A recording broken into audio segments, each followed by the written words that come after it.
Hello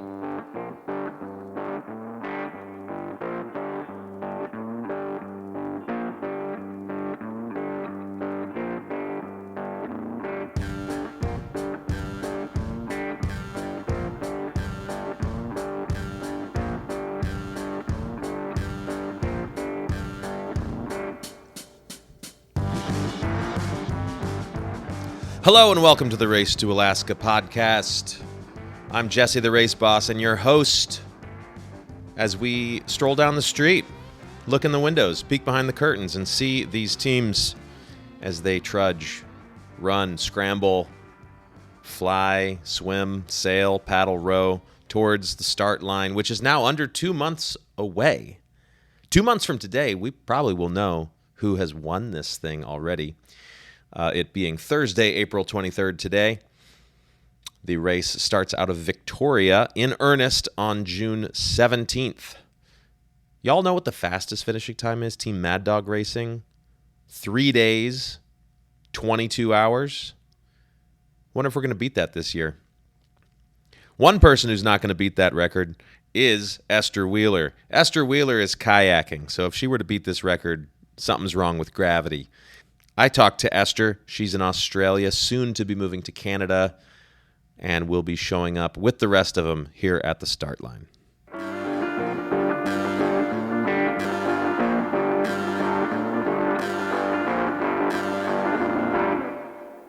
Oh, you got some nice books behind you. I'm so jealous. We have a maritime library here at the Northwest Maritime Center. It's pretty great. We got, what else? What's here? I'm by the war section. That's not very exciting. I look at any of them. I started life as my first career was a librarian. A librarian? Yeah. What's your favorite part about being a librarian? Really, I just want to sit and read the books. I don't really want to help people. I don't mind helping people, but that's fine. But I just sit in the corner and read a book. Well, when you make it here to Port Townsend, you're free to hang out in this room. Oh, that's where we'll find me and my cup of tea. Maybe we should talk about tea first. Yeah, I could talk about tea.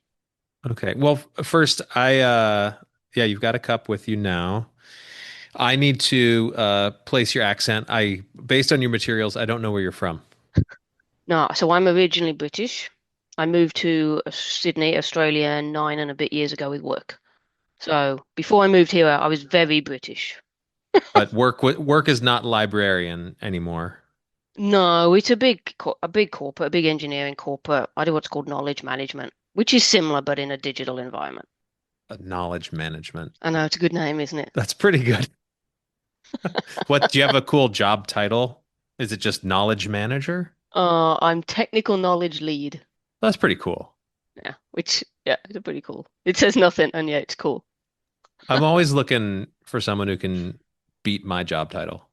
Yours is not bad. It's not bad. No, it's not bad. Carries a lot of heft that I did not earn, nor do I deserve. Oh, well, yeah, but you just got to take it with it. But yeah, and I'll get more confusing because I'm transferring to Toronto in a few months with work. So you've been in Australia now for how long did you say? 9 years and 3 months or something. And going to Toronto. Yeah. That's a pretty big move. Yeah, it is. Are you excited to be Canadian? Oh, definitely. I've never been Australian. I'm technically Australian from a legal perspective, but I'm not Australian. I'm way more Canadian than I'd ever be Australian. Yeah, I'm pretty Canadian myself, even though. You have the hair. Is this Canadian hair? I didn't know there was Canadian hair. Well, I do live something like 30 miles from the border most of my life, so yeah. I have absorbed it. All right, belly full of tea. I said we were going to talk about tea. Let's do it. You're British. So what kind of tea's in the cup right now? This is actually Irish breakfast, which is not my favorite, but it's what I have. My favorite is Yorkshire Gold. Yorkshire Gold. Yeah, that's my favorite. Okay. I was wondering, our registrar Verity, she's British. Famously, I would say famously British in the Race to Alaska world. We talk about tea sometimes. I want to know, what is the most British tea? Like, if you were to have to choose one and stake your reputation on it. So years ago, it would have been PG Tips, without a doubt. Well, they don't have the pyramid bags anymore. Nah, exactly. So it's not them. Tetley's. I'm still gonna say Yorkshire Gold because it's the factories in Harrogate, and that's what North Yorkshire, which is unusual. Um, so I reckon it'd be a Yorkshire tea. I reckon. I'll stake that on. Like Verity and I can go head to head. I'll stake it on that. So, to stir the pot, as I am like to do, what is the most fake British tea? The one that you would look at and say, that's BS. We should not even be calling that British tea. Tetley's. I can't Tetley's? stand Tetley's. I can't stand it. Ah. Yeah, I can't All deal right. with Well, that. this has been a great episode of Tea with Esther, and we'll see you next week. Now, should we talk about like water other than Yeah, hot water other with than hot leaves? water. All Well, right, there's cold water up there, isn't it? So let's talk about cold water.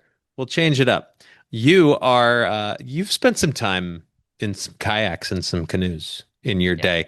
I was looking at your resume, at your registration materials, and also just like out there on the internet. There's plenty about you. This is not your first podcast. You can compare and contrast whether the Race to Alaska interview tops what you've done in the past. But you have done the Yukon River Quest 9 times. Unfortunately, not yet. No, only 5.5. Oh, that either I misread or you mistyped. Either way, you've done it 5.5 times, but you've won the solo canoe and solo kayak categories. Yeah, I mean, that's not bad. it's not bad, no. Tell me about that race a little bit. So that's a race. Well, like many races, I suppose that are on water that you have to travel to. You can learn it, so you do get better if you keep going back. Hmm. Um, it's a it's a really interesting river in that there are sections which are, I don't know, 50, 80 meters wide, and then there's sections which are 2 miles wide. Um, and hugely water dependent on the ice melt.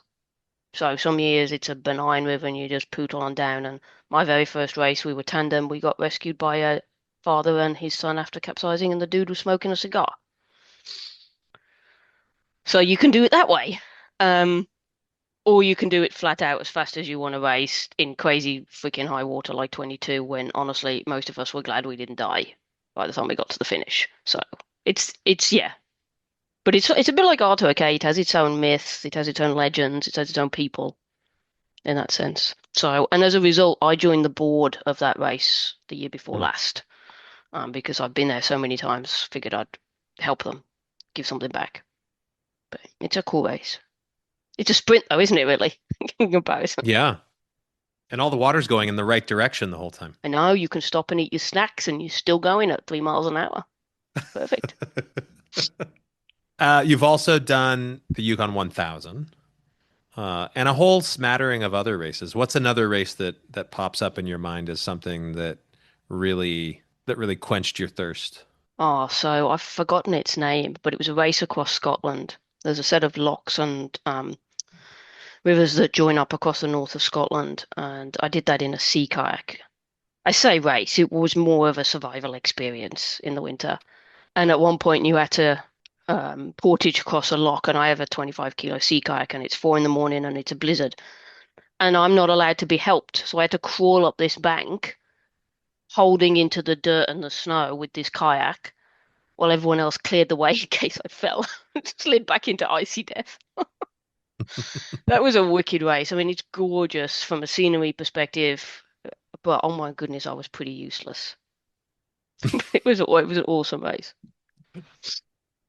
So you So raced that one both. really, yeah. Yeah, that Things one. that are just too hard and impossible, and then you're like, I'm gonna figure it out anyway. Oh, you're coming to the right spot, I hope. Definitely.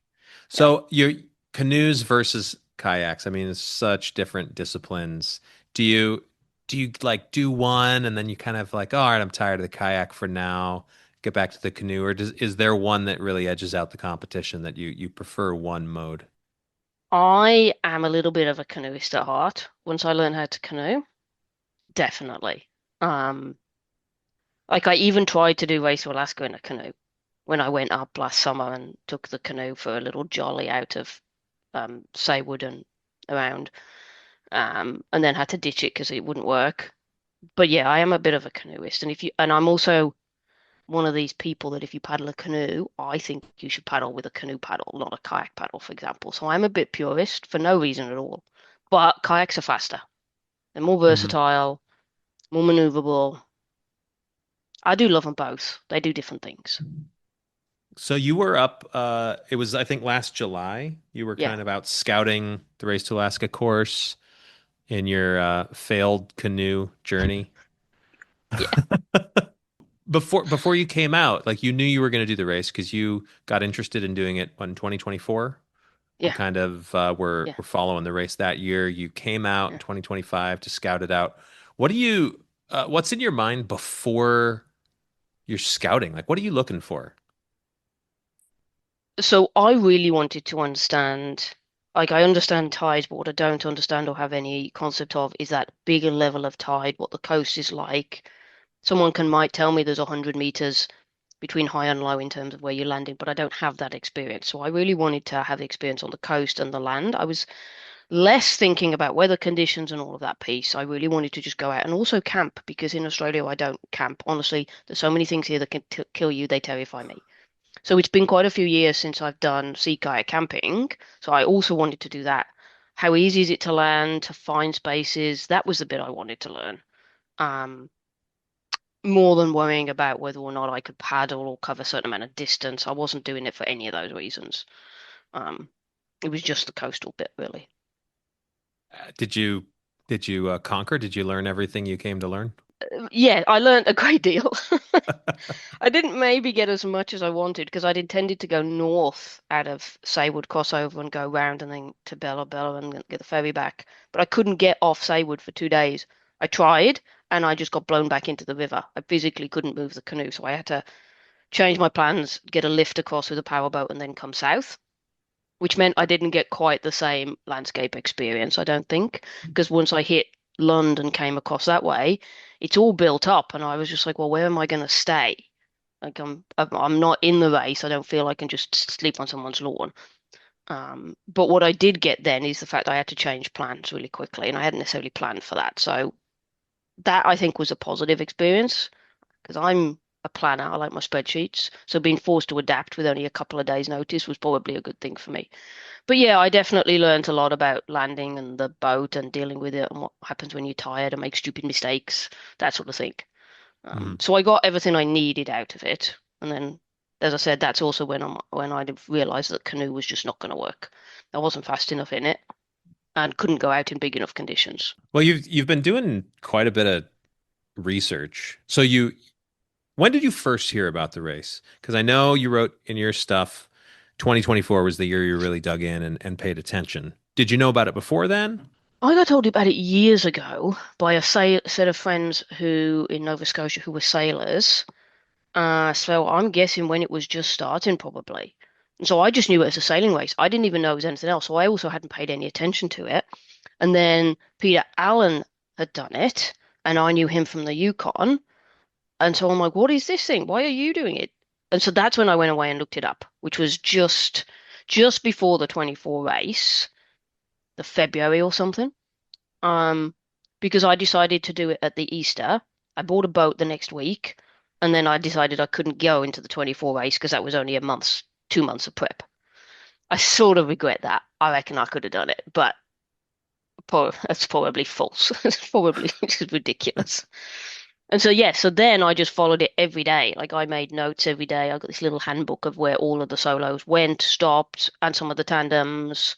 Like, what are they doing today? Where are they? What's the weather doing? So yeah, I was glued into the Tracker Junkie group. It was awesome. And then since then, it seems like you've like connected with a bunch of people. You've talked to Ian and Janice, Team Oracle, Carling and Michelle. You talked to Bob McCall, Martin Rother. Are you connecting with these people through Facebook? Do you know mutual people? Are you in some like sort of underground paddler like group? I think it's because I now live in Australia and because I travel abroad for my races, I don't go with support group. So the only way for me to do most races abroad is to connect with people locally and just message them. So I've become very un-British in that I just message strangers now. It's very, very unlike what we should do. So Bob and I had talked before because he's been in the Yukon. Um, So I messaged him. He told me about Lillian, Ian and Janice, so I just messaged them too. Carling, we actually raced in the Yukon together, so that was easier. Martin, I bumped into him because Peter took me to one of the Deep Cove races in Vancouver and he was there. And he paddles the same boat that I'm paddling. And now I've just messaged a bunch of other people. So everyone tells someone else, and this network just sort of grows of people. Like I've had to try and get my kayak from Tofino down the coast, and it's currently on its trip between people I do not know down its way down. So yeah, on these things, the same happens if someone comes to Australia to paddle. I've hosted people from Canada and things like that. You just message each other and just be like, "Hey, this is happening." I love that. It's pretty tight network, and like you were saying, you didn't originally realize that Race to Alaska had a paddling element. That's something we kind of struggle with. Like we want more people to know Yeah. that you can do this in any sort of boat. It's just natural that a lot of sailboats do it, and we, Northwest Maritime, myself Yeah. included, we're all sailors in our own backgrounds, so we don't. I don't have the big paddling background. What would your advice be to get the word out even more that Race to Alaska is for those paddle folk? One of the huge advantages of the paddle thing is internationals can come because you can find boats, you can borrow boats, you can even buy one. They're not necessarily hugely expensive, so it does open a whole new market up. So, um, I think getting the Tracker Junkie page out to paddle groups for this race because they want to follow it. So that's, I think, finding ways. Maybe it's through some of the paddle clubs in Canada and the US. I'd also say there were a number of ultra marathon canoe and kayak races and talking to their people and then self advertising between them, like the Loire in France, Yukon River Quest, the MR340, Texas Water Safari. There's a bunch of other races in the US that I don't know about. Just specifically going to their race directors and saying, hey, do you want to talk about this to your paddlers? Because a lot of people in that circuit want to go around and do these races. Maybe as being on the board of the Yukon River Quest, you could get me as the race director here. I should go do the Yukon River Quest, and so that I can see it. But I am seeing that I believe the Yeah. race this year is on the identical day as the race start out of Victoria. Yes, usually it's later, but the Yukon really has a climate change struggle with fires and floods, and they're becoming far less predictable in terms of the time. And they're traditionally like flood is coming later and fires coming earlier, and they're colliding with the fact that usually the Yukon River Quest runs as close to solstice as it can, so it's daylight through all the race. Hmm. Hmm. So yeah, so I may or may not stay on that date, but yes, that'd be a good race to do. If I'm coming off the couch as not much of a paddler, can I get in the back seat of someone else's kayak? How's that work? You can. It's gonna hurt like words I can't say. Um, so kayaking is a rotational sport, and if you don't have that technique, you're gonna blow your arms and your shoulders out, and they're just gonna kill you, and then your back's gonna go, and then and then your butt's gonna go, and then you're just grumpy. That's what's just gonna happen. And it is a bit load bearing. So, and you're slightly slower than say a rowing boat. So a rowing boat is all body fatigue. Kayaking is much more based in your core, your arms and your shoulders and legs if you've got some technique. So it's more specifically damaging would be the way I'd say it. Hmm. Hmm. And you end up a wee bit hunched over because that's the paddle stroke. But at the same time, yeah, you can't get in the back seat and do it without some training. But a bit of training, if you're gonna really do it, do in a canoe. Okay, I'll get my training on, Yeah. and then we'll look at it because up until this point, I've made actually a point to not pay attention to any single other race in the world because who cares? We got the best one going on over here. I did get bored of all my others and come here, so I think that's yeah. So So what has this race got for you that those other ones doesn't have? it's a much bigger challenge mentally, I think, than the others. Not just by duration, but of the decisions you need to make along the way. When you sit on a river, yes, there are decisions to be made about navigation, especially big rivers, that do have consequences. There are safety things going on with that, and you do have to push yourself physically very hard in a 2 to 3 day race. This one is more about you've got to pace yourself. You've got to try and last for probably 3 weeks, and you've got to be able to have the racing mindset for most of that time. Otherwise, you're going to give up. So I don't know if that's, I mean, it's possible because other people have done it, but it's obviously that's a big deal. And also, I think the coastal element appeals to me more and more. That's actually where I learned sea kayaking in the UK. That's what I my first love. And so I miss that. And I think it was just, what other races do I want to do? I don't want to do any of the hot races in the US. There's nothing else here. So I'm like, well, I found out about this one. I'll just do this one. Maybe I didn't know what I was doing when I said that. I'm curious, like what's your biggest adventure dream? Like, is there anything out there that you're laying in bed at night and you're like, I am really far away from doing that, but I'm gonna get there. And maybe it's not even on the water.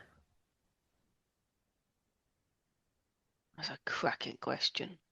I don't do that when I have races to prepare for because I only focus on one thing at a time, generally. I would really like to do one of the massive Canadian rivers from the south to the north, and it goes out into the Arctic. As a canoe trip with maybe two canoes, a group of four friends. I'd love to do that because I don't do a lot of tripping now. I just seem to race, and I used to do heaps. We used to go out all the time into Scotland and Wales, and we'd be away for a week or weekend, and I love that stuff. So I think I'd want to do that. There's a chap called Frank Wolf who does amazing canoe trips around parts of the world. And he puts this map up. He tries to do one expedition a year. And I just look at that and I'm like, I would give my left arm to do just like one of those trips. Be tough to paddle. Yeah. Okay, maybe I won't give my left arm. Yeah. What do you think happened that you're not doing so much expedition anymore and now you're just racing? Is it a work restraint? Is it just life change? What is it? I think I'm not comfortable in Australia, which is why I'm leaving. Ah, I think that's one of it.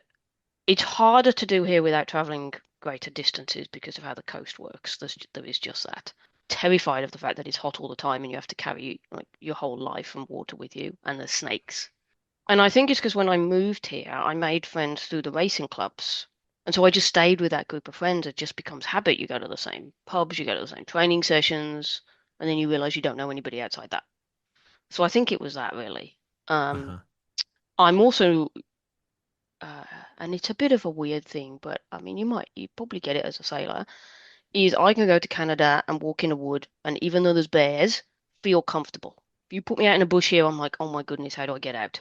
I don't have the same land connection here that I have back home in the UK or that I have in Canada, and I think that's the Hmm. deal breaker for me.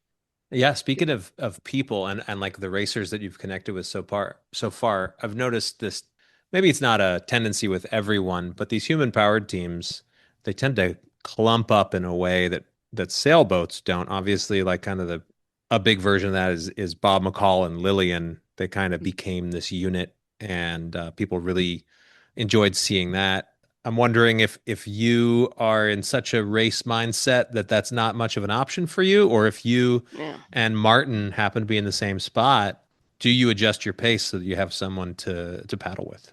So that's been an philosophical dilemma in my head because if you're solo, you should be solo in a way. If you don't think you can do it solo, you should have entered tandem, as an example. But this isn't the Yukon. Like it's not 3 days. It's not even seven. It's 3 weeks. And there's the your biggest risk is stepping out of your boat and walking across rocks with stuff. Honestly, so I don't really want to proactively team up with anyone except for the proving ground leg. And that's because I know when I do, if the person's faster than me, it might be different. But if they're not, I hate compromise. And it Mm. bothers me immensely. And I get very resentful for no reason, got nothing to do with the other person. They're usually very nice, but I resent myself, and you can't be there. But at the same time, this one, like I've got probably less than 50% chance of finishing. Soloists don't finish that often. Like any number of things can go wrong. And I'd rather finish with someone than not finish at all. So Hmm. I don't want to plan coming out of Victoria and saying, okay, paddle with X person, Lillian or whoever, and then land at this place. I don't want to plan that. But if it happens, I think I just have to try and make sure my race mindset doesn't get in the way of making a good decision. That's really interesting to me. The only analogy for myself that I can think of is many years ago I hiked the Pacific Crest Trail out here, and I Mm. was adamant to myself I was going to be solo. At one point, I was going to do it like silent without speaking. I had this whole thing worked up. Yeah. And it took me, I don't know, 36 hours before I was teamed up with half a dozen other people that I wound up hiking with for 2 months. Yeah. It's like, it's Yeah. the draw of companionship is pretty tough to turn down when you're out there in the wilderness by yourself with nothing but your thoughts. Exactly. And in most races I do, I'm fairly preoccupied. Like I'll be looking at current and thinking things through. I'm not necessarily daydreaming away and just paddling. Um, but that's fine for 3 days. As I said, you can't be focused for 14 or 21 or whatever. Martin, annoyingly, is going to be faster than me. It's really annoying. Well, how is it like you can only do so much navigational planning in a day when it's stroke after stroke. You can't have Yeah, 14 hours worth ex- of that. What exactly. else are you doing in your brain? Well, you sort of can in a river because you're watching the current, so it's much Okay, easier. yeah. But yeah, on the coast, not so much. That being said, I have a really, really high boredom threshold from being dragged to a chapel for years as a child. So, and listening to old men preach. So I'm astonishingly good in my sort of head from that boredom point. Um, and I'm a very good daydreamer, so maybe I'll do that. But it's not you're it sounds like you're kind of a purist. You're not in your earbuds on podcasts and all that. No, I do have music, but it distracts me in a way that I don't find generally positive. But I have got one of those sets of headphones that you can just load up with stuff and play. Um, Hmm. but yeah, my relaxing usually is things like reading, which you can't do on a boat when you're paddling, and I can't do podcasts because I don't focus on people. So I rarely listen to even my own. That's not true. Yeah. I listened to all of the Race to Alaska ones, and then you get buried in the sailing terminology, and I'm like, what are they talking Oh about? yeah, sorry about What does that. that mean? There are times I'm going look it up. Some of my interviewers here, they get so in the weeds about things, I can't even follow them. I don't know what they're talking about, but it's great.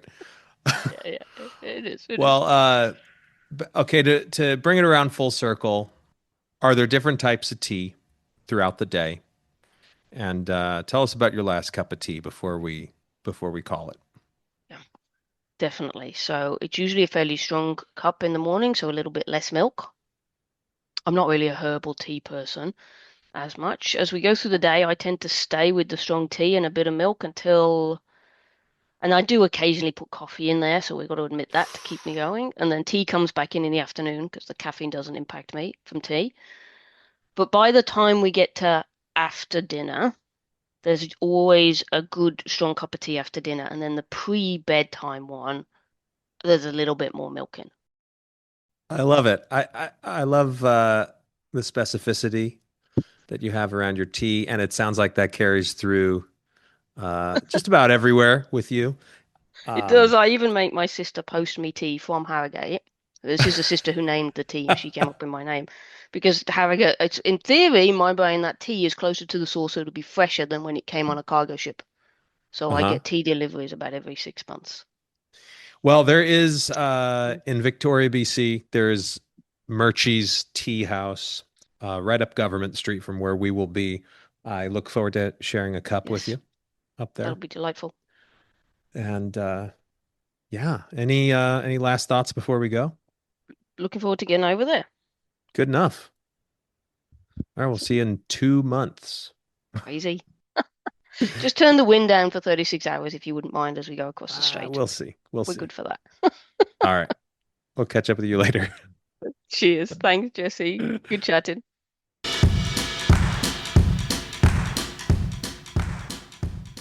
First rule, keep the boat on the water. Second rule, keep the water out of the boat. The best way to keep the water out of the boat is don't hit stuff.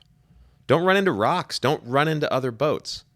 And the best way not to do that is have good, reliable information that can prevent that in the first place. The Marine Exchange of Puget Sound has been making that information go to all the right places for over 40 years here in the Puget Sound. They're the ones coordinating inbound and outbound traffic, working with vessel traffic services, working with shippers, working with everyone who's making things move here on the water. You know what else they do? They support Race to Alaska. Huge thanks to the Marine Exchange of Puget Sound. Keep doing the good work. All right, interview number 2 on this beautiful day. Adam Cove, technical editor of Sail Magazine and Race to Alaska finisher aboard his Marshall catboat in 2024. He sat down with a team of 7 who were sailing a J29 to Alaska. This is Team Outliers.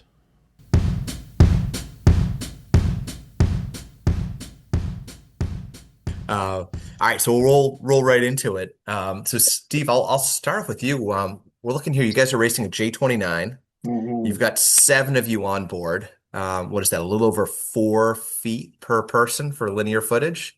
Have you guys started calling bunks yet on board, or how are you guys figuring that We out? have officially 6 bunks on the boat if necessary. What we're going to do if we actually have to stop and anchor and everybody sleep at the same time is we'll deal with that when we get there, I guess. Yeah, it's a roomy 29 with 5 people on board. It felt really quite roomy and very exhausting. We'll see how it goes with 7. Yeah. Yeah, and Spencer, how close is everyone together here? I mean, this is, still somewhat tight quarters, even with a roomy 29 feet. How well does everyone know each other? These first time sailing together for some people, or do you guys are pretty tight already? So for me, I'm actually the newest addition to the crew. Oh, his connection. Yeah, Spencer's the newest addition to the crew, but he started with us in the fall in the winter racing series here in Vancouver. Med did R2AK with me a few years ago. Vojta did it a few years ago. Charlotte and Tess started sailing with us about a year ago.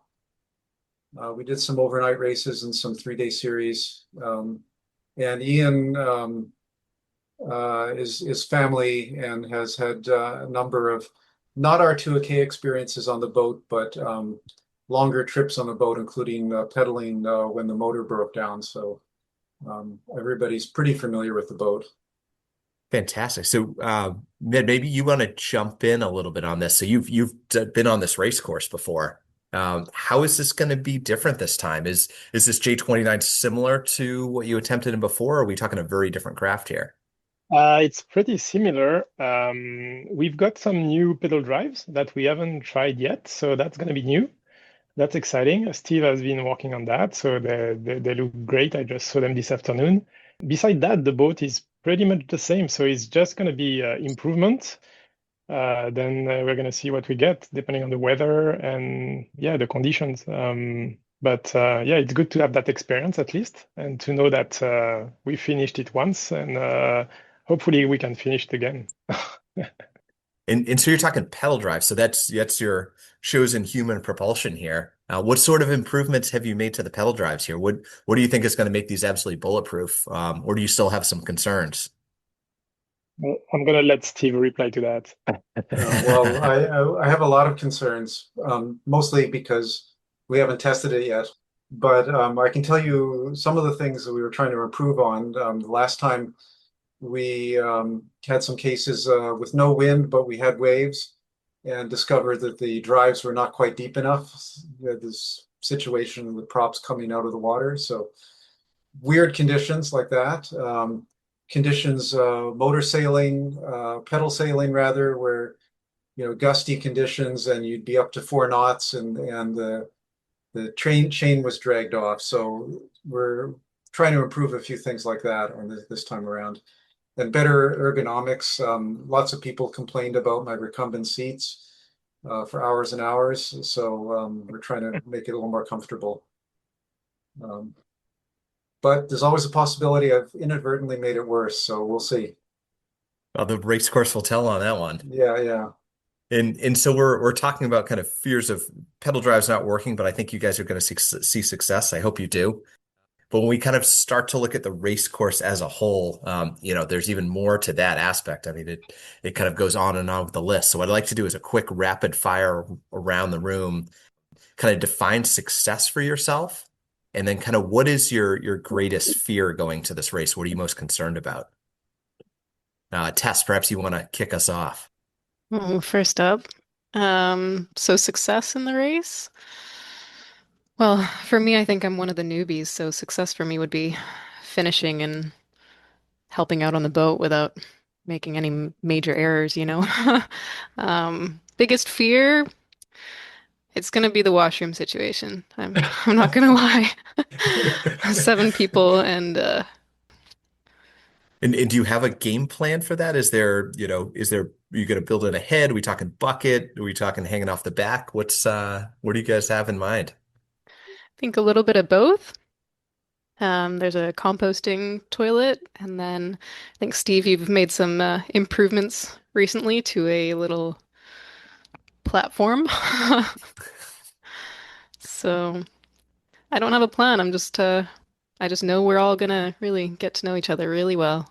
Sounds to be the case in 29 feet. Spencer, you want to jump in next? Yeah, sure. Well, we haven't decided who's gonna share my bunk when I'm off. Success for me is just gonna be finishing the race and like hoping we all just get along and that it's like we feel closer when it's over instead of uh like further apart. I found out on our recent sail where we stayed overnight with each other for the first time, they informed me that I snore, and I didn't know that. So I hope that's not an issue. But yeah, as for just finishing the race would be really great. I'm really excited to just get some miles under my belt and see some more of the coast. Like I've had a really awesome time exploring the BC's coast already, and to go that far north is just going to be awesome. And hopefully my work doesn't fire me because I still haven't been approved for my time off yet. So we'll find out. It's all up in the air. Wow, you've got a couple months to figure it out at this point, right? What could go wrong? Yeah, Yeah, there's always other jobs to be had. Not a big deal. hold on. How did you not know that you snored? Isn't your girlfriend there with you right now? She says she's a heavy sleeper. She snores louder than me. I think that's why she doesn't notice, honestly. Well, let's hope this is a boat full of heavy sleepers for you, Spencer. Don't worry, Spencer. We put you on the deck. If you Yeah, I snore, got we'll put you earplugs on I can top. hand out if nothing else. Yeah, right. Bring a hammock. That's all I gotta say. Charlotte, perhaps you want to jump in next on this, on success and biggest fears.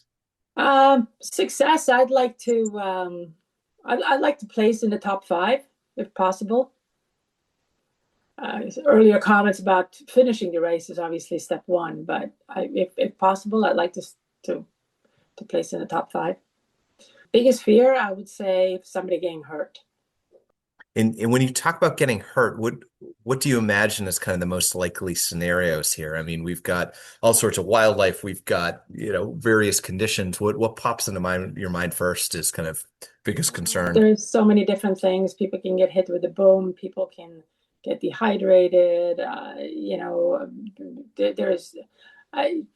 Getting hurt seriously is obviously something that is concerning. And if you get smacked in the head pretty hard with a boom, you can get a bad concussion and maybe beyond that. So I'm concerned about something like that happening. But because we're going to be so far away from help, so yeah, that's a concern. Yeah, no, definitely a real concern there. Who hasn't waited? Steve, we should get your view on this. What are you thinking? Well, I'm not making any statements about where we're going to finish as part of success. I mean, I think finishing, yes. I would from the racing we've done together. What I really like is if the group is working well together. So I just want to concentrate on moving forward. Every day making progress, trying to sail the boat better. My biggest fear is kind of getting tired and making stupid decisions. This is kind of what I remember from the previous R2AKs that we did. That you're just so tired that if you get into a bad weather situation at the same time, your brain is not functioning. That's kind of what worries me. Let's see, who have missed? Ian, have I gotten you yet on this? No, not yet. I don't think so. I think we can actually do reasonably well, but I have also just noticed that as we've sailed more together as a crew, we have been getting, I would say, measurably better. And I'm just kind of looking forward to see how we perform on a multi-day race like this. I think that's kind of, and I think we can perform pretty well. So, I mean, to me, success would just be kind of like just like a technically good race, I suppose, if that kind of makes sense. In terms of, yeah, what I'm worried about, I guess, like nighttime. Not that I'm like afraid of the dark or anything. More just like, I have a job where I do periodically have to work night shifts, and by kind of like the third or fourth one, you really do notice kind of your performance slipping. And that's, mostly when I'm at work, I'm inside and it's at least sheltered. Being on a 29-foot sailboat is sort of a different proposition. But I think as a group there are enough of us that we can sort of manage the workload, and it'll be all right. Thanks, Ian. And I guess this is the problem with 7 people on board. I've lost track already. Did I hit everyone on this? Am I missing anyone on this question? I haven't answered yes. Well, for me, it's like one, like having a good time. Second, finishing, and if we are having a good time finishing and having a good position if we can. But yeah, that's about it. And then biggest fear, I guess, like if we face some crazy conditions. We had some strong condition on like 3 years ago. There it was quite windy, but we've been conservative and we were successful that way. So that's going to be our strategy again. We're going to be conservative, and if it's crazy, we're going to find shelter. We're not going to push too much. And yeah, being tired as well, making some stupid decision when you're tired for sure. Yeah, that's a long race, so that's definitely something to keep in mind. Thanks, Matt. And I think there's, beyond me losing track of how many people are on the boat here, I think that has some upsides too. You allow yourselves to kind of keep going, push the boat harder over the course of the race, and perhaps even specialize in some areas. Have you talked about different roles on board? Med, maybe you want to take that one, or do you have a dedicated navigator, for example, or are you guys going to rotate through different positions? No, we haven't talked about that yet. And I think we're gonna have everybody doing pretty much everything. That's my idea. I don't know if Steve's got more opinion about that. We'll bring it to the team captain here, Steve. Have you thought about maybe watch schedules too, or are you still kind of working through those details? You still got some time. We're working through that. I mean, every watch shift is going to have somebody that has done the race before, somebody who's got a lot of miles sailing, and then somebody who's young and strong. So you can kind of look around the team here to you can see we've got that. And I think having every group of 3 that's going to be really good and able to sail a boat was the main thing. Make sure it's balanced for that. Sounds like a good plan. You did it solo, I think, right? Adam, is that right? I did. So sometimes my watchmate, the autopilot, was on watch for me. Yeah, I just can't imagine how tired you get doing that. So Well, you've all certainly spoke to it. That's one of the yeah, big challenges out there is yeah, maintaining yourself and getting enough sleep. And yeah. I think the concerns on that front are certainly valid, but it seems like you've got some plans in the works to help out with that. I remember 3 years ago we had like some watch in place, but we didn't follow them too much because like it depends so much about the conditions, and yeah, we ended up like anchoring like I think 3 times and just sleeping. So everybody's rested, and then you start again. So you don't know exactly where you start in the watch, or like you have some strong conditions and like everybody is up. So I remember that we didn't follow the watch too much. Yeah, that's right. I mean, it's things change so quickly that the watches are theoretical. That maybe they work on the open ocean, but an R2AK, it's pretty hard to make that work consistently. But we have the theory anyway. Right. Well, it's good. In talking about kind of disruptions on the course, there are, quite a few obstacles out there. We could talk about logs floating in the water. We could talk about other craft coming down, large ships. There's also Seymour Narrows. When you start to visualize this race course a little bit, and looking what's totally going to mess up any sort of attempted watch schedule, what scares you the most? What part are you most worried about? What's going to be the toughest for the 7 of you and your J29? Charlotte, what do you think? I mean, there are challenges on all of those. I mean, we have AIS on board now, so the big chips should not really be an issue, I think. I mean, we're going to be able to keep track of where they are and try to stay out of their way.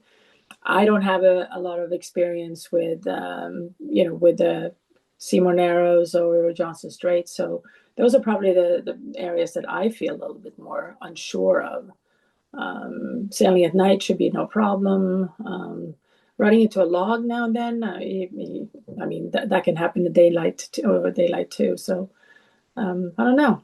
I think probably currents and very, very strong currents and whirlpools and that type of thing is something that I'm thinking more about.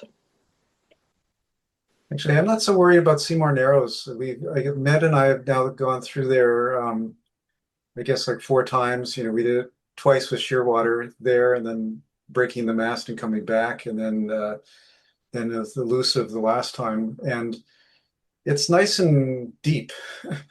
And Johnston Strait is nice and deep, but it's some of the areas off the northern tip of Vancouver Island when you transition from shallow water to open ocean, and then off of Hecate Strait, and off of Prince Rupert, you just got these pinnacles, in what looks like should be lots of water there, and then there's this rock in the middle of open water. So those areas really, give me pause for sure. Yeah, I mean there's lots of different things to look out for sure. And I mean timing when it comes to any of those current areas like the Seymour Narrows or Johnson Straits are going to be important. But you have experience doing that, you and Matt, and Boyd, I think so. That's a good plus. That's a big plus. Tess, how about you? What's kind of going to be running through your mind? Maybe day one after the start. What caused you to pause a little bit, thinking about the race course ahead? I think if I look at the race course as a whole, it's going to take a lot of skill and it's also going to take like a little bit of luck. So I'm just hoping the luck is with us and hoping that the experience in the crew is going to really help the team and that I can support that and just, the small mistakes that, as Steve said, build up when you're tired. I'm hoping I can personally minimize those in my own work on the crew, and hopefully a little bit of luck will get us through. There you go. And I think even with luck, and you guys have all hinted at this, there are going to be times during this race you're going to be exhausted, hopefully not too cold, maybe only somewhat miserable. But you're going to need a little bit of a morale boost here and there. And Ian, I'm going to throw this one at you. What are your plans to kind of raise your spirits back up when you feel like you're at an all-time low, when things aren't going all that well? Is it some sort of snack? Is it some sort of music you're bringing along? Like what are you going to use to bring yourself back and kind of keep fighting and moving forward towards Ketchikan? I guess from a personal standpoint, like snacks help. When I say snacks, I mean like literally just kind of the most childish food you can think of. Bust out some like sour peaches or something and like eat some sour peaches kind of thing. Sugary candy. I have kind of this like I mean just like bank of kind of vignettes in my mind that always kind of make me chuckle when I think back to that are really just kind of like funny only to me. I've tried explaining to other people and they're just like, why, like I don't get why you're laughing, like this isn't funny in any way, but they never like cease to make me chuckle. So just like in other kind of difficult moments and things I've been doing, it's if you can kind of call up just like something like funny that you saw, I find that really helps. just kind of helps you push through that one kind of tough moment. I like that, Ian. Med, what are you thinking? What's going to be motivating you during those tough times? I don't know. Yeah, maybe some music. Yeah, it depends what time of the at what time it is. But like if it's at night, like I remember there was some frustrating time last time, and just having some sleep is just help when you are frustrating or when you are tired. Just like um, going to sleep, or yeah, having something to eat or some music during the day. Yeah, that's pretty much it. Yeah. All right. Well, let's change course a little bit right now. Every team seems to have an interesting story or something behind their team name.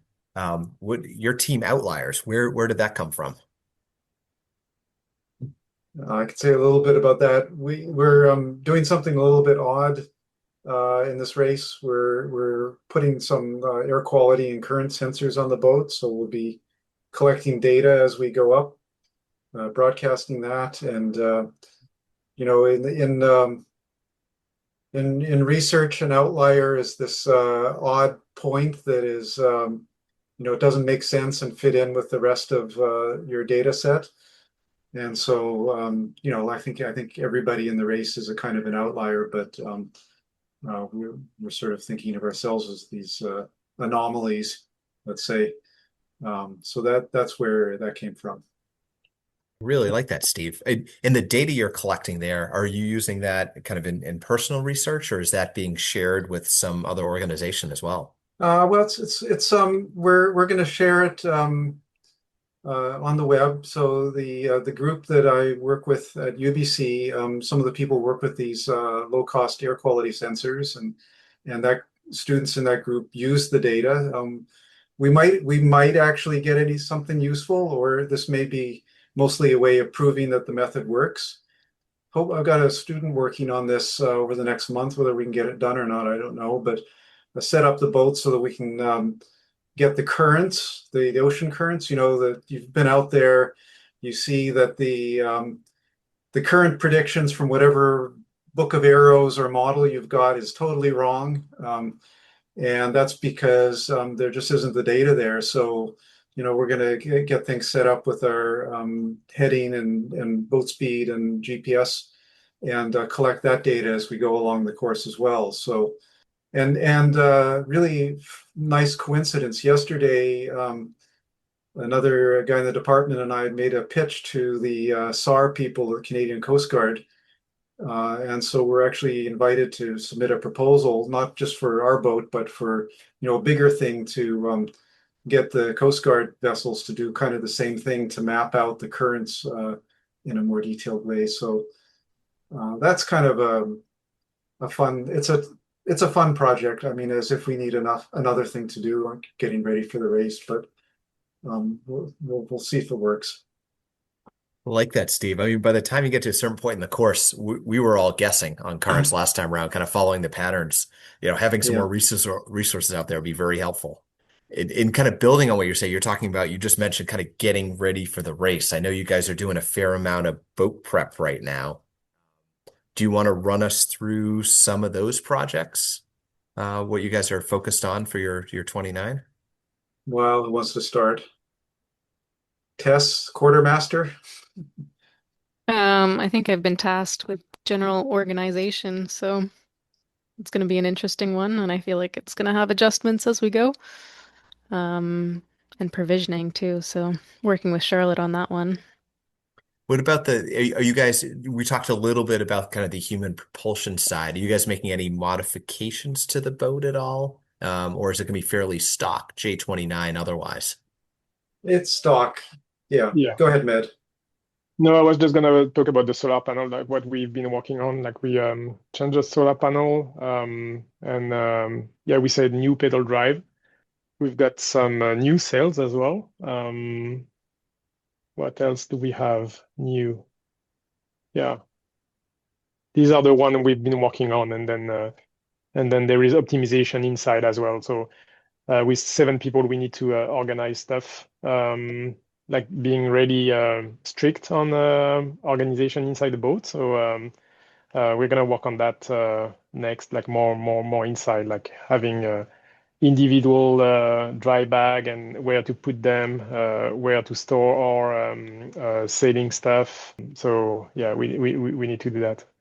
And how about on the personal side? So you guys have pedal drives. Has anyone been riding a bike recently, or what are you doing to get ready for that? Yeah, I've started riding to work. It's kind of like 7 or 8 kilometers each way, all downhill on the way there, all uphill on the way back. So it's not the hugest ride ever, but I mean, every day that's probably a good sort of like, I don't know, 50 or so riding days, probably. Like from when I started until the race. So You have youth on your side, Ian. that's what they tell me. That's what they tell me. Yeah, 31 years young. And I forgot to ask the question. Do you have one pedal drive or two on board? Too. Two. All right. So when you guys hit that first calm spot in the race, who's jumping on first? Yeah. I'll do it. It's on the watch schedule. I'm excited. I ride an e-bike 5 blocks every day, so I'm the weakest link on the pedaling side. Yeah. I nominate Ian and Spencer. That's fine. I'm up for it. Yeah, I ride my e-bike way too much to consider myself a cyclist anymore, but I'm really excited to jump on the pedal drive. Steve was just telling me about how like it feels a little different because there's no coast to it, right? And I was trying to make a comparison whether it would be like a fixed gear bicycle or not, but he says there's kind of an art to the consistency of the pedal, which I'm really excited to try out, see how far it takes us. Well, and Spencer, you're on a little adventure yourself right now. So you're kind of in the midst of a workout, call it, right? You just kayaked out to an island? Yeah. Me and my partner we just canoed. It wasn't really a big canoe or anything like that, but we definitely enjoyed it. Got the shoulder muscles burning a little bit paddling, uh, and definitely dealing with the reality of just being in very cold water. Like we will be as we get further and further north in the summer, and it hits hard when you start doing when you get a little knowledge about the cold water immersion and like how quickly the cold water shock kicks in and then how quickly you lose the ability to use your arms and legs. And my girlfriend's kind of inexperienced with this stuff, and I'm telling her, like, no, like if you fall in the water you have like maybe 10 minutes where you're still able to move around, and then you have maybe another 40 minutes before you're completely hypothermic and in a really really dangerous situation. And these realities kind of hit hard when you start thinking about going overboard. And well, ideally, we're going to be wearing our jack lines and our harnesses all the time. So, but it's a reminder how real it can get out here. So just these little adventures start making it feel a little bit more serious. You realize what a big endeavor we're going to be on. Yeah, for sure. And Spencer, have you guys started practice man overboard drills, or are those coming up sometime soon?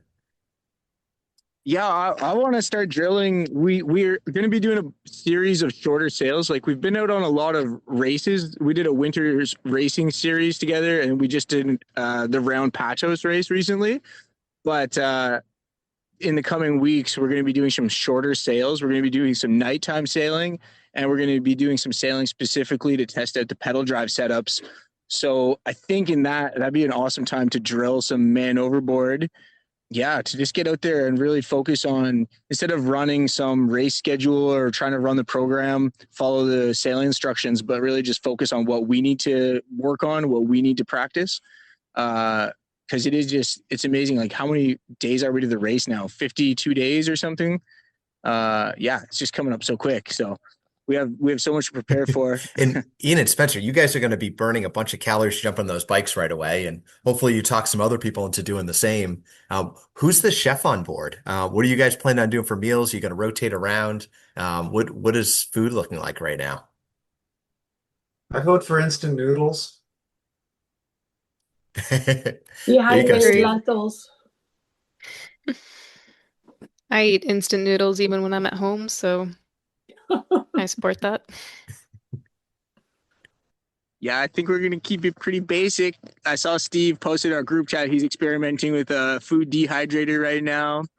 I'm totally on board with Ian's like kid snacks. I'm gonna be bringing like I think honestly on our winter series, I was always impressed with the snacks. We always had high quality chips, high quality candy. So hopefully that will be a theme that continues throughout the race. Like, yeah, my girlfriend will probably make us some cookies. We'll have some homemade goodies. So yeah, we're gonna be well That's stocked. nice I and hope. healthy.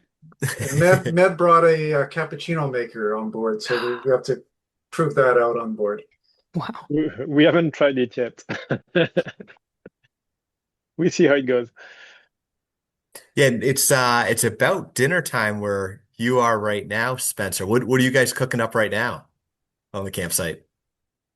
Uh, we have some pasta and some pasta sauce. To be honest, I'm not really that involved in it. My she's really the key to this part of the voyage. You know, I'm more logistics and boats. She's a lot more culinary organization. So we do those classic gender roles a little bit. But yeah, I'm looking forward to it. I think pasta, but I don't what kind I couldn't even tell you. Let's hope it's a fun shape. I think it makes all the difference. Yeah, I'm hoping for alphabet or better. So let's fast forward. You guys start the race, everything's successful. You just cross the finish line in Ketchikan. What's the first thing you're gonna do? Use a real toilet, probably. agree. Shower, probably. Find a shower somewhere. Sleeping. I think last time we went for breakfast pretty quickly, right? Or maybe Yeah. it was the shower, sleep, breakfast. Yeah, food actually. Yeah, having like a warm meal, some good food. Yeah, it's probably yeah. Didn't Yeah, you first mention they give you like a sandwich or a beer at the end or something? there's a beer. We can look forward to a beer when I think and Worth it. That would be great breakfast. I vote with Tess. Shower is going to be my number one. yeah. And so when you get up to Ketchikan, well, if you're first, there'll be no other teams up there. If you're second or later, there will be at least one team or more up there in Ketchikan. You can kind of celebrate that victory of finishing with. Have you started to get to know any of these teams yet, or have you raced with anyone else who's racing before? Any collaborations going on, or are you guys kind of keeping everything top secret here? I'll just jump in. Our contact, as far as I know, has been pretty limited. But when I was first just like, I put myself out on the internet just looking for a team to join at first in the winter. And I did have a couple conversations with Robert Bean on Team Triple Threat. And so I'm really hoping to bump into him. Like we had a lot of great conversations, and he ended up sailing with a guy that he's known for a lot longer and had a really great resume. So, but it was totally one of those excited to meet each other on the start line kind of thing. So it'd be interesting to connect with him and see his setup. I think he just got himself a different trimaran that he's going to be racing. So that's all my contact, anyways. Yeah, thanks, Spencer. Anyone else? We've been listening to the podcast to try to get to know like the different teams, but it's hard to keep track. There is a lot this year, so there is a lot of content. Yeah, a little bit of reconnaissance. I appreciate that. So otherwise, top secret. We'll try not to share too much, even though this podcast is being broadcast around the world. But we'll try to keep your secrets as safe as possible. No secrets here. I'm not sure we have any useful advice either, but yeah. But Med brought up a good point there. There are a lot of competition. There's a lot of boats, especially boats powered by wind for this race this time. So there's a lot of teams out there. Yeah. In Charlotte, you're mentioning that earlier on, you had said one of your goals was kind of a top 5, right? If possible. I mean, I know that's very ambitious, but I'd like to place as well as I possibly can. But I mean, I would be thrilled with top 5 or even top 10. That would be fine, but top 5 would be fantastic. I agree. I look forward to cheering you guys on. In that, who if you've had a chance to kind of dive into the list at all, either yourself, Charlotte, or someone else, who do you think is going to be kind of top competition here? Who looks the scariest, the fiercest on the race course out of all the teams so far?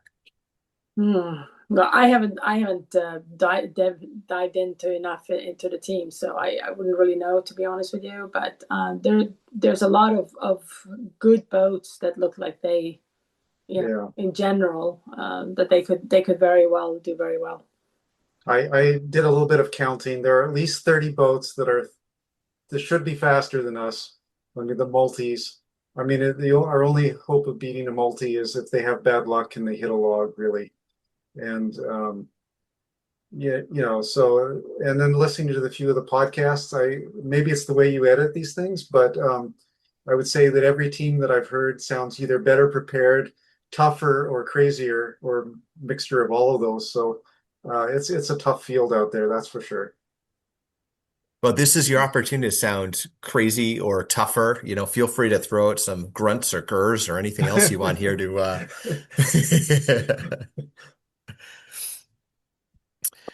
Yeah. So there's silence. Yeah. No, we're just our strategy is not going backwards. That's just keep moving, and it's a race with a huge amount of attrition. So I think finishing is actually, if you have a boat that's fairly quick and you can finish, then you'll be doing reasonably well. There's so many places to break things, and it's a race about not breaking things as much as sailing fast. But I must say though, on that point, we have 3 people on the team that have done this race before. So I think I mean, from my perspective, that's a huge strength of this team. You guys have done this before. You know what we're going into. I mean, you get a team that had never done this race before. That's a lot of unknowns coming your way. At least we have some of those things covered. So I feel very good about that. So do you think some of kind of your calm nature here, not being overly aggressive, is, do you think some of the other teams, having never done it, or maybe just a little oblivious to how crazy it can be out there? Well, that's usually the case, right? If you haven't done something before and you don't know what you don't know, right? Yeah. So I think the fact that we have some of that knowledge on board, I think that helps a lot. I think objectively we're better prepared. Like, we have better sails, better equipment, crew's been together more, but I actually feel less prepared than the last time, and maybe that's because I think about some of the close calls we had the last time, and I just think, well, we were lucky last time. So I don't feel more prepared. I feel a little bit more humbled by the race course than the first time. So if it came down to, if you guys are in the top 2 fighting it out up there, $10,000 for steak knives.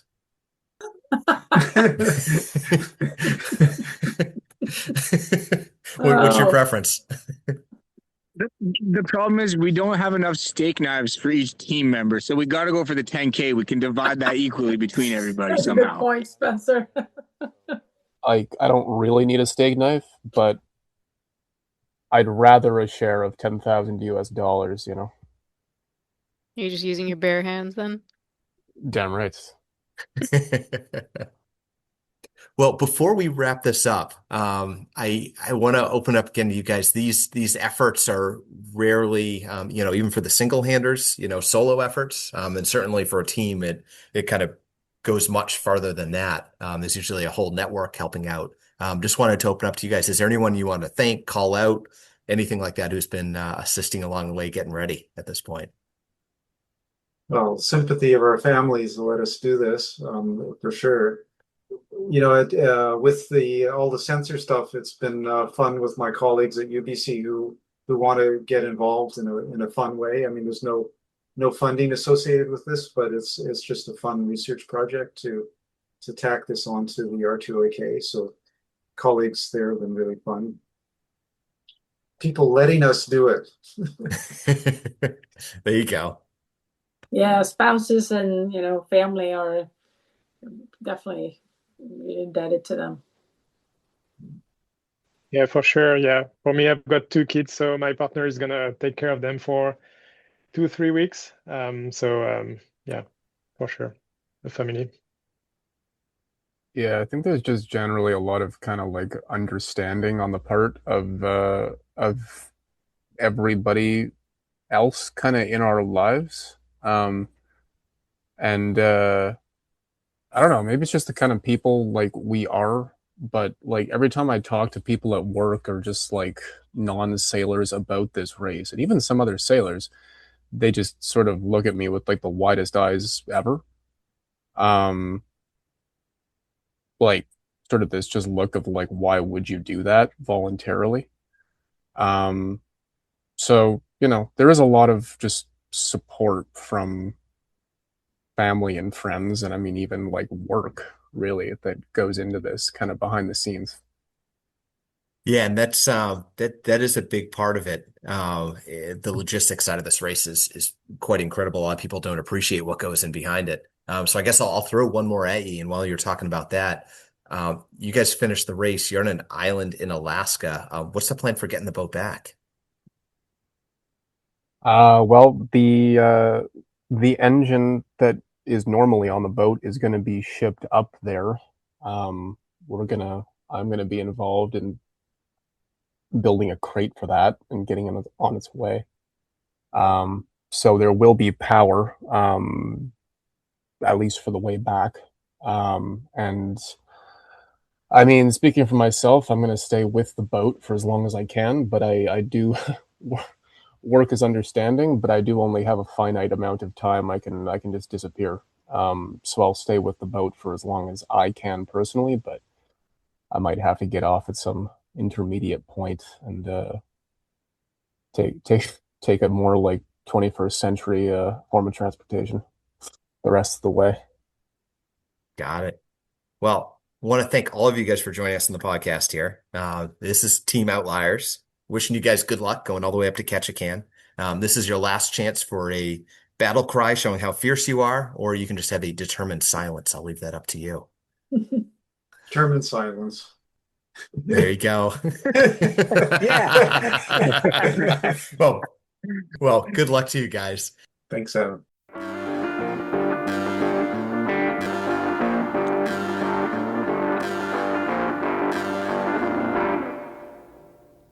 All right, let's not waste any time. This episode's already getting pretty long in the tooth, and we've got one more to go.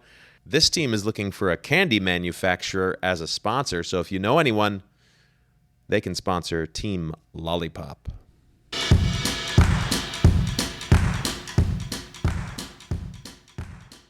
So team name.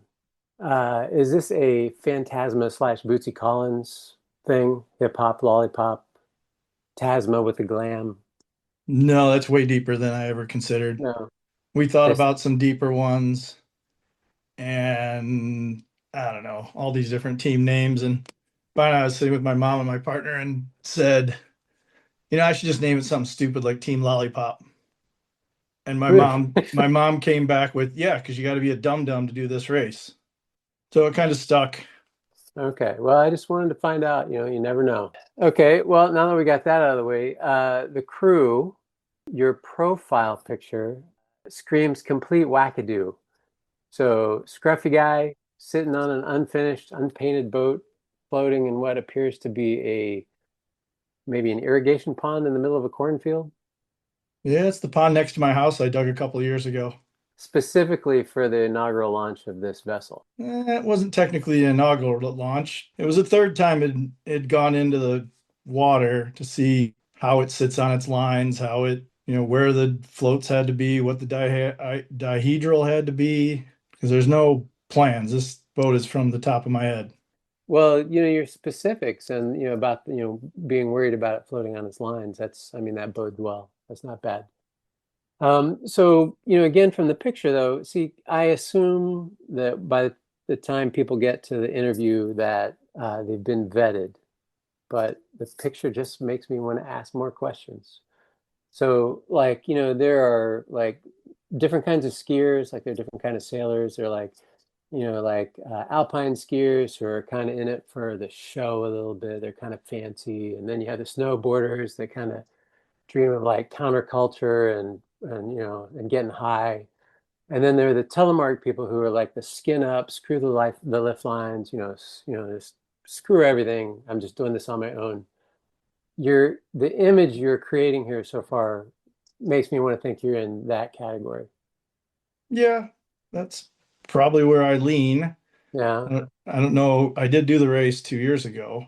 I did it on Team Brio with, I decided, I've been building this boat for a number of years and decided I'd use the race to Alaska as the carrot to get it finished.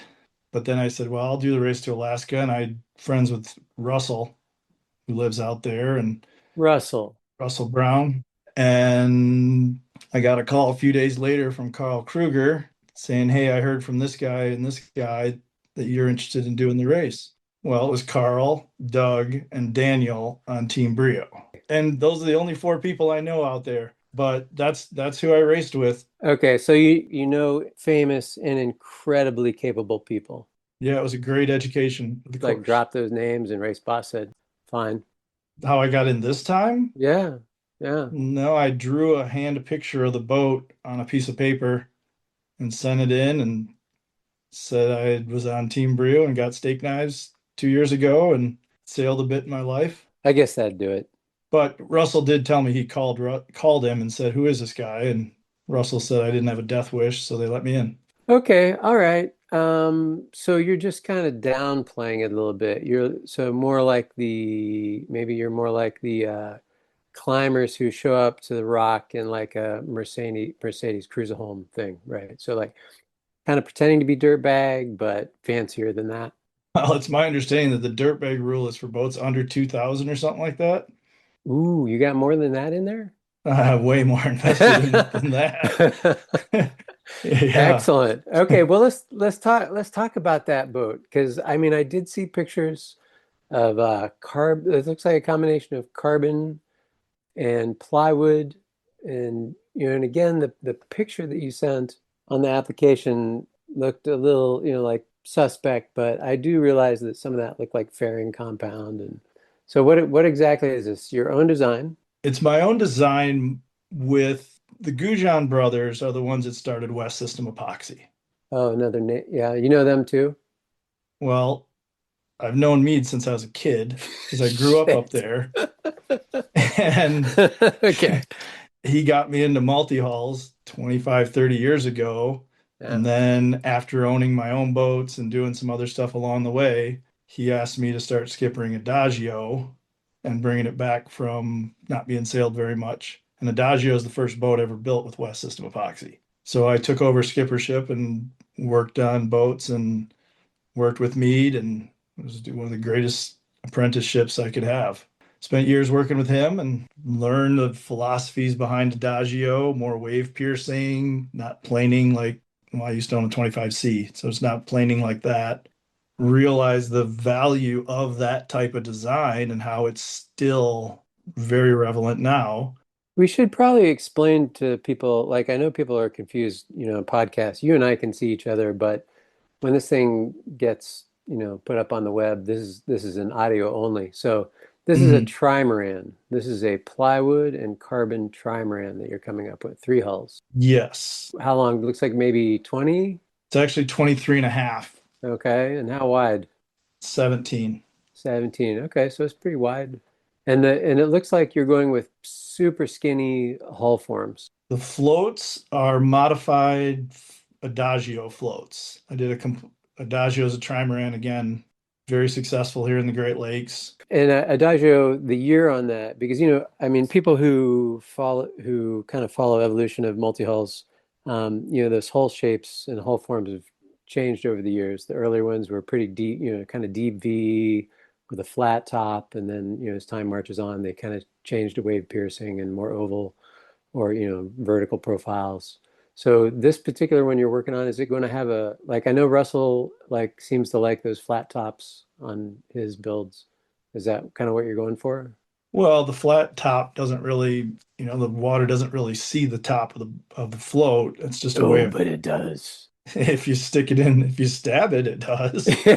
And no, I started building this as kind of a like, let's see if I can build a fold up plywood hull.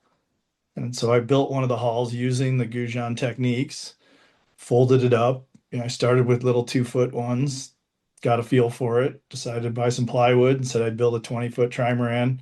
So I built a small float, I don't know, maybe 17 or 18 feet long, and folded it up and thought, wow, this is, it's actually, I couldn't believe how nice the form came out of it. And it's a V. Okay, it's a V. And what do you mean by fold up? You're talking about the arm is folded up against the main hull, or you're talking No, about no.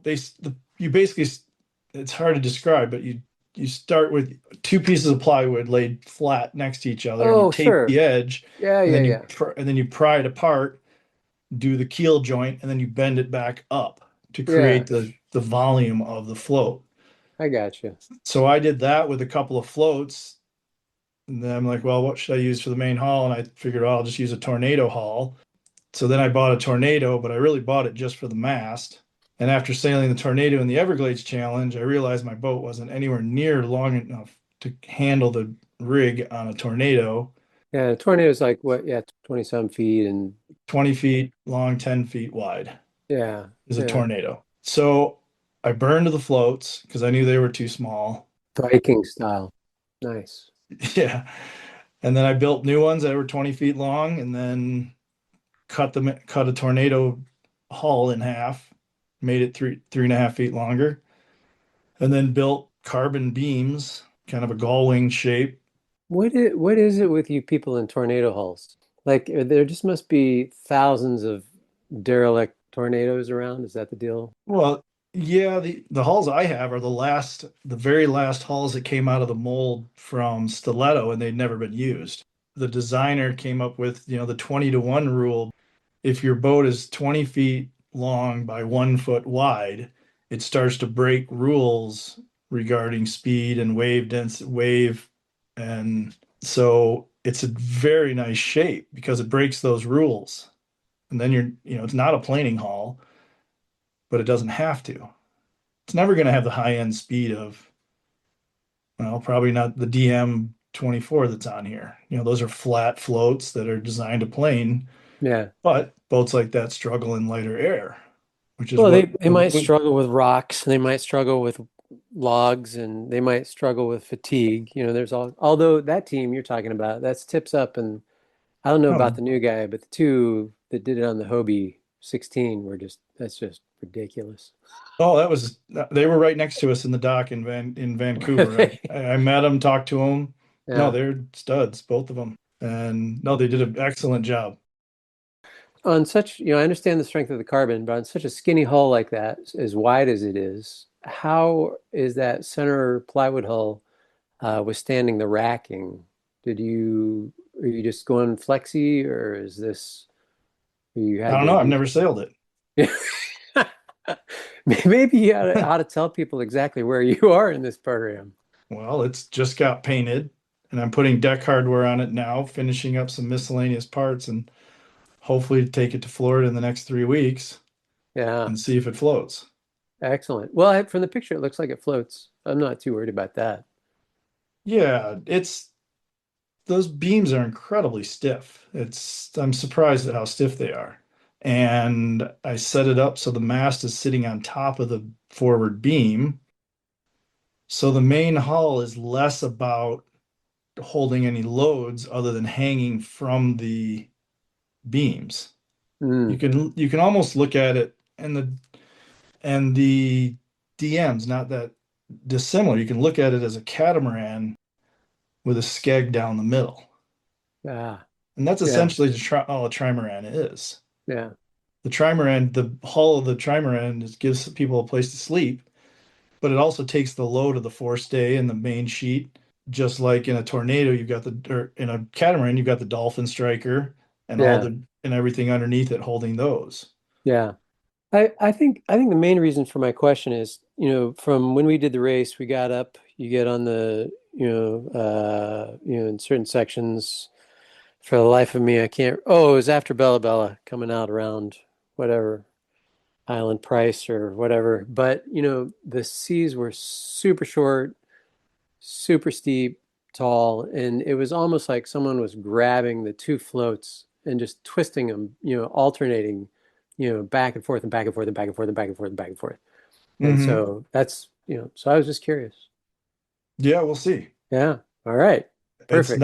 It's not a boat that's designed to go out in 5 foot waves, 6 foot And waves, 4 foot why not waves. take it in 5+? No, yeah, that'd be, I mean, It's if people can do it in like those production boats, it can definitely be done.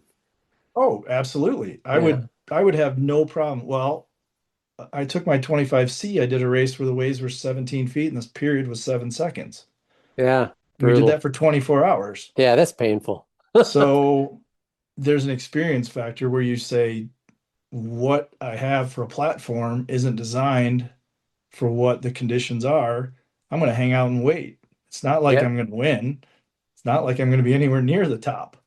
The boat's not designed to win. And doing it alone, you've got to sleep. You've done the race before, so you kind of know the drill. And it sounds like, the boat you did it on before had more crew. And so when you do it as a single person, what do you think your program is going to be for daily miles? And, are you going to push it super hard, or, what do you think your approach is going to be? Well, it's somewhat based on how the boat sails when I have a little more experience on that. But Hopes and dreams. We're talking, your hopes and dreams now at this point, because we're not even going to talk about pedal drive because, normally, pedal drive, the tear of R2AK, and people work on those right up to the last minute. You haven't even started yours yet, right? oh, I've got a mocked up one out of an old 10 speed down there that I messed around with one day. So yeah, Okay. no, and the system that Doug built on Team Brio was excellent. Yeah. So I'm pretty much just mimicking that. Yeah. You have friends in high places. Yeah. You got stuff to lean on. That's good. Yeah, Yeah. his system was great. We could move the boat at up to 4 knots. Yeah. So, but regarding the solo, Russell's advice to me was don't sail at night if you like your boat. Well, at this point, I'm not sure if I like my boat because I haven't sailed it. So it's going to be, if the conditions are good and mellow, I'll take a nap while I'm sailing if I don't think there's land in front of me. But it's pretty Yeah. narrow. There's not a lot of opportunities to sleep while you're sailing. I've got some solo experience, but usually that's in the ocean or the Great Lakes. And, if you take a half-hour nap or 20-minute nap, you're not going to worry about hitting anything. Up there where everything's narrow and it's a typical solo race. You start out all excited and, we don't leave till noon. So it's a little bit, we'll see what we get when we get there. If there's a tide gate 4 hours in front of me and I think I can make it, I'll push and make it. I've gone a while without sleeping before. I've got some sailing experience solo, so I know how to push it if the time comes, but it's also totally relevant on the position Yeah. or the situation. If there's a tide gate in front of me and I know I'm not going to make it and I've got a good place to sleep, I'm going to stop and sleep. So Yeah. it's very situation based, kind of based on experience. You mentioned a Florida race. Which one was that again? That's the Everglades Challenge. Everglades, and I assume that's a long distance kind of multi-day. 300 miles from St. Petersburg down to Key Largo, three checkpoints, go across Florida Bay where it's, if it's blown out of the east, it's only inches deep. Yeah. Stay in the channels and it's a navigation. It's a cool race. And that one, your program there was kind of similar. Just kind of push it where you can and take a break when you need to. When I did it on the canoe by myself, I slept 2 or 3 hours each night and kept going. But the other times I've done it on a tornado and one person sleeps on the rack, the other person doesn't. But, we've done it in as little as 35 hours and as long as 60 hours. So it's totally condition based. My crew that I sail with is excellent. And I trust him, he trusts me, so I can take a nap if conditions allow it. And Team Brio, we did a mild rotation. When we got tired, we slept. It was more of a buddy system. but it worked well. It was an excellent team. Our personality, we all got along great, and it was successful. It'd be very difficult to duplicate that. Three guys I'd never met who didn't know they knew each other. I don't think Daniel knew Doug very well, but regardless, it was a dream come true, that team. But this is all what you see is what you get. You keep your head out of the boat, you look around, pay attention to the weather, and don't do anything stupid. Yeah, I've talked to other teams about it too, and the beautiful thing about the race is that you can adjust it, you can bring it right up to the edge of where you're challenged, and don't really want to push it past that. It's a very personal kind of challenge, which I think is awesome. And then of course things happen and challenge you more. Yeah, and they give you 21 days to cover the distance. So if you do go straight through and you don't stop, say that's going to be your program, your boat, the center holes are too skinny, it looks like, to sleep in. So it sounds like you're going to sleep on the deck, right? On the nets deck. I haven't thought about that. Yeah. I'll wear a dry suit for most of the race. I'm probably going to take a survival suit. Roger Mann style. Yeah. Yeah, I'm leaning more that way. Suffering Yeah. is only for a short period of time. The alternative is you're sitting in an office someplace, or you're sitting in your tractor farming, or this is an opportunity to be outside in a beautiful place, and Absolutely stunning. Yeah. just got to reframe it. If I got to pick up rocks in my fields after I Yeah. plow them, it's not picking up rocks, it's free exercise. Yeah. Yeah. Okay. See, this is the attitude you got to have. Yeah. So if you don't, are you not stopping because of the bear thing? Is that, I mean, or is it just really just the race thing? It's just, why stop if you don't have to? Yeah. I'm Yeah. not So the race thing. I'm not sure anyone's ever even seen a bear. I've seen bears. Well, I've seen bears too, but Yeah, did you see bears in the one race to grizzly bear Alaska? per square mile up there. All right. Yeah. You probably just got you guys weren't stopping before, right, Brio? You guys just zipped No, through. we didn't. No, we didn't stop. Yeah. Yeah. So no, this gives me an opportunity to do the race in a leisurely fashion, and I wanted to see Seymour Narrows. We went through in the dark. I Oh, wanted to see yeah. Collier. We went through in the dark. We went through Yeah. Bella Bella in the dark. So all Yeah. the things I needed to see was in the dark, and they're not very scary when you can't see them. So, Yeah. this gives me a chance to, sail a few miles and enjoy it, and sail a few miles and enjoy it. And Yeah, that's perfect. So wetsuit, dry suit, dry suit for sure. You have to do everything in your power to stay dry. and hands. You have any secret techniques to keep your hands from pruning and the skin from peeling off? Well, salt water is a lot easier on your hands than fresh water. In fresh water, they turn to prunes really quickly and they get soft. Salt water, the longer you're out there, the tougher they get. And then if it rains, but I've worn gloves for probably an hour of the last 5 years of sailing. I've got some of these. Carl showed them they're these rubber gloves that go up your forearm. They're insulated inside. It's what the fishermen use up there. I'll have a couple pairs of those. I live in Michigan. I've done plenty of frostbiting. I'll have plenty of clothes on that boat. Yeah. But, in an exposed boat, it's hard to put it on. Yeah, that's So, true. Although you have with the trimaran, you have a pretty wide, pretty big platform there. oh, it's plenty of room. It's just Yeah. I don't have a cabin or anything. No, you're gonna have to flop around out there in the breeze. Yeah. Yeah. Sure. So, but no, warmth, staying warm is one of the number one things on the list. Stay dry is probably above that. If you can stay dry and you stay warm, everything else is fun. Is this trimaran going to be small enough to be beachable? I will bring an anchor and I can beach it. It'd be if I beached it at high tide and I woke up at low tide and had to push it 100 feet across the mud, I won't put myself in that position. I will probably anchor. Yeah. There aren't a lot of beaches to begin with, and there's a million little anchorages and things you can tuck behind to anchor. So this is leading up to my next question here. So when we anchored, so there was one situation we did the race where we had a little bit of a breakdown. And so we took a break, we were all exhausted. We anchored kind of close to shore.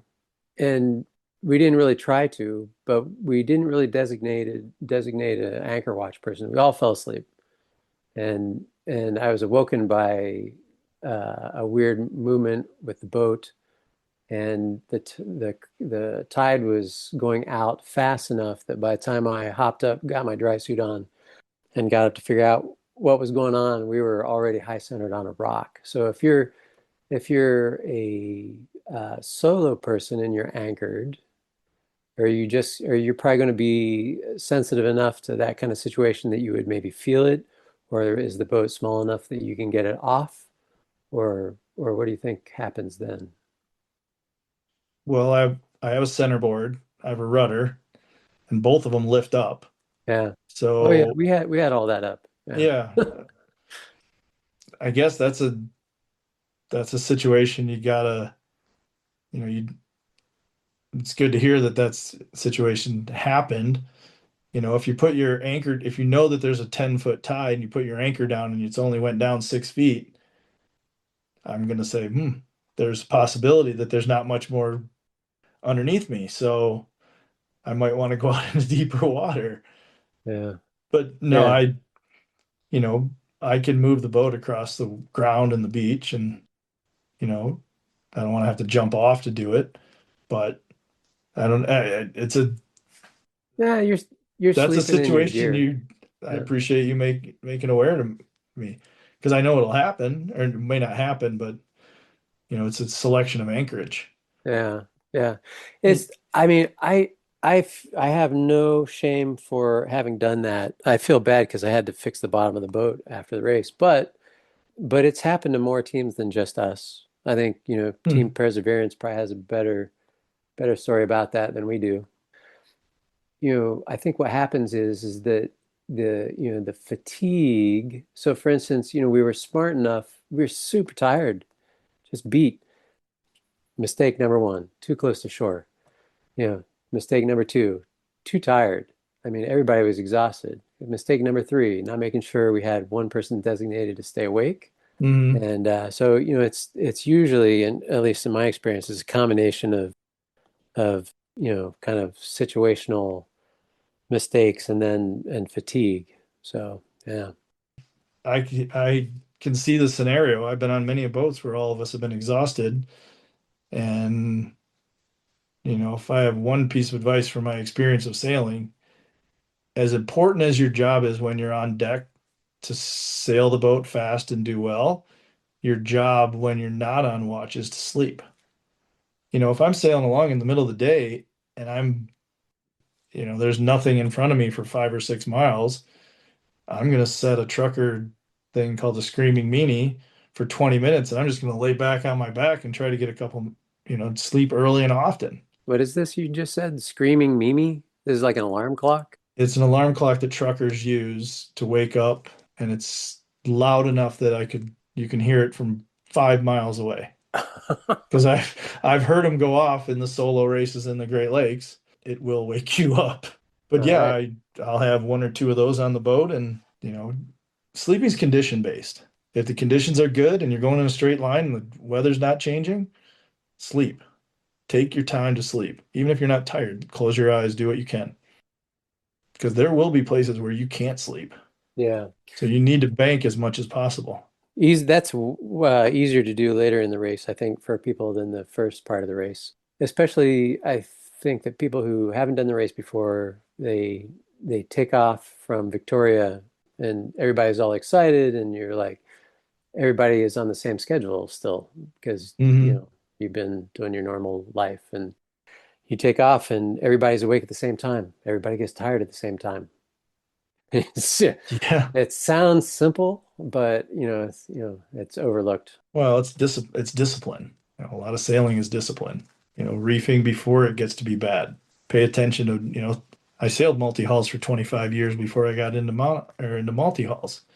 So, the monohull mantra is, in the Great Lakes, the storms build up over the warm land and they hit the Great Lakes, and the wind will go from 0 to 60 in 5 seconds. You can Yeah. generally see them coming, but the monohulls, leave their sails up, wait for them to get hit, and then they scramble and pull everything down, that whatever ripped or not. In a multi-hull, you don't have that luxury. You gotta say, okay, here comes a storm. If you get hit by it, you're gonna flip over. So you need to do an analysis on your boat and say, okay, what's my hardest sail to bring down? What can I bring down the fastest? And and it's different for different boats. My 25C didn't have boom. So the mainsail was the hardest thing to bring down. And it's usually the hardest thing on most multi-hulls. So they'll put the main into a triple reef and fly the spinnaker, because the spinnaker can come down in a second, blow the halyard and it's gone, or leave a jib up. And multi-hulls, they're not hard to drive through the water. There's not a lot of resistance. There's not a lot of weight. But if people can have the discipline to reef early and maybe go a couple knots slower, but they live through the storm, no problems. As soon as it starts to die down, you put your sails back up and you go. Yeah. But if you Yeah. wait to get hit by the storm, you're scrambling, everyone's scared, everyone's, like, oh my gosh, this is it's a disaster. You've broached, you've done whatever you've done. Then you're going to not be wanting to get back into race mode. So it's all about getting ahead of the schedule and seeing keeping your head out of the boat, pay attention. That's right. Head out of the boat. Yeah, absolutely. I totally agree with that. No, I'm looking forward to it. I hope everything works out well in Florida, and I'm happy with what I've designed and what I've built, and can go for a boat ride and see some beautiful country. Do you think you have any like major challenges to overcome, or like other than getting the boat? I think we've firmly established that you're way behind on the boat and the pedal drive. Right. I'm only behind if I didn't do a good job figuring out how to design it. Am I way behind anything? Not way behind. No, or you can like concern or and maybe you don't. I mean, you've done the race before. Maybe you think it's all kind of known now, and you're not really worried about it because you know the program. Races like this are different every time you do them. If it's blowing 20 from the north, and if it blows like that for 10 days, I'm not even going to leave Victoria. It's just, and nobody should. But it's the unknowns, that the million scenarios you can run through your head.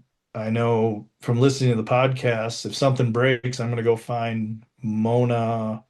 And again, I don't, Mona Mo something or other. Moana, yeah. Yeah, Mona Mo problem. I'm going to just go figure out where she is, because it seems like she's going to be prepared for everything. And, yeah, I work with West System Epoxy, and I'll probably have a kit this big, a tiny little kit, because if something breaks on my boat, it's probably not going to be fixed with epoxy. It's going to end up, it's going to be find a place to go home.